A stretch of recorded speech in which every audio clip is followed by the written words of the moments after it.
Episode 151, RAG, the secret weapon of smart AI. The primitive forms of artificial intelligence we already have proved very useful.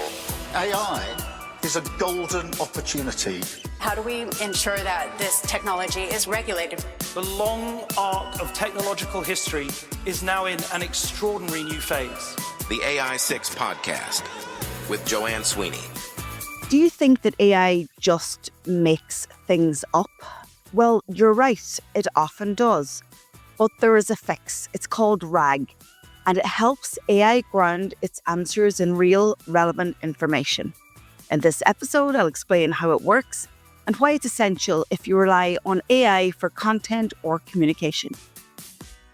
Hello and welcome back to AI 6, the podcast where I break down how artificial intelligence is changing the game for us creatives and communications pros. I'm Joanne Sweeney, your host, and today's episode is about something you've probably used without even knowing it. RAG, Retrieval-Augmented Generation. So what is RAG? Well, let's start with the basics. Most large language models like ChatGPT, Claude or Gemini work by predicting the next word in a sentence.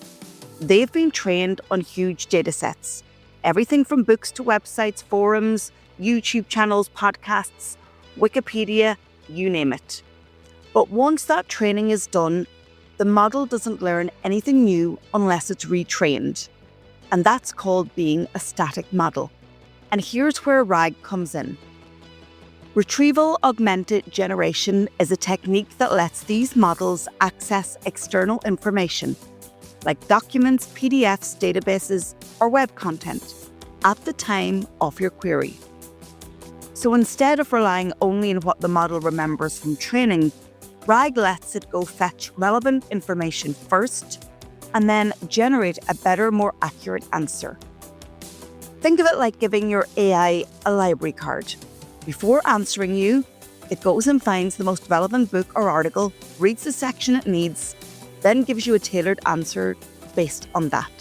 So technically, RAG combines two things. Retrieval, searching a database or a document store to find relevant pieces of information. And then generation, using a language model to turn that information into a natural human-sounding response. And here's why it's important. Accuracy. Language models are good at sounding smart, but they often make things up. It's called hallucination. With RAG, you massively reduce hallucination by grounding the output in actual data. Freshness. RAG lets you plug in up-to-date content. If you want your model to reference a 2025 report from your organization, you just upload it. Now the model doesn't need to wait for a full retraining cycle. Customization. You can point the model at your own documents, making the output highly relevant. Think about internal communication briefs, policy documents, marketing plans, product specifications, anything that helps the model speak your language. And then, of course, transparency. Because the model tells you where it got its information from, often linking back to the original source, users can fact check. This builds trust, especially when you're using AI in customer-facing roles or in public sector communications. So let's take the scenario of a public sector pro working in a government agency. You want to build a chatbot that can answer citizen queries about education grants. So you feed in all your PDF guidelines, your funding rules, eligibility criteria. With the RAG-based system, the chatbot doesn't just guess, it pulls answers directly from those documents, then explains it clearly. Let's say you're a marketer. You've got a campaign PowerPoint presentation. You've got audience research. You've got all your messaging. And you want help writing a press release. With RAG, your assistant draws on your actual brand material, not random examples from the internet.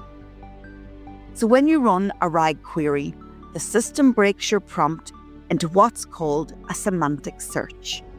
It doesn't just look for keywords, it looks for meaning, and nuance and context. Then it scans the source documents you've connected. So this could be a folder on Google Drive, Notion pages, your CRM, anything indexed, and retrieves the top relevant chunks.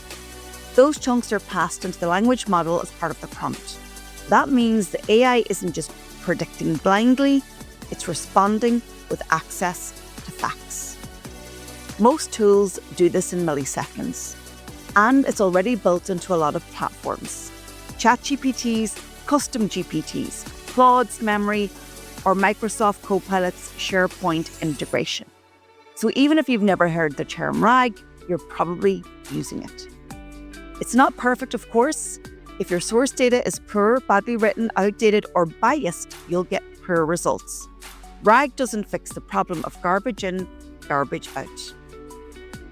There's also the risk of overtrust. Just because an AI says, according to document X, doesn't mean that document is accurate. You always need human in the loop. So, RAG is how you make AI smarter on your terms. You feed it your facts, your voice, your priorities, and in return, it gives you relevant, hopefully accurate, tailored responses.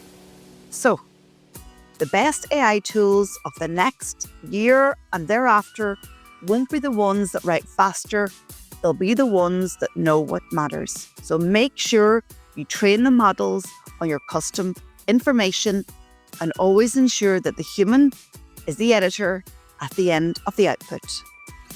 If you enjoyed this episode, please share it with a pro you know. I'm Joanne Sweeney, your host of AI6. I'll talk to you tomorrow.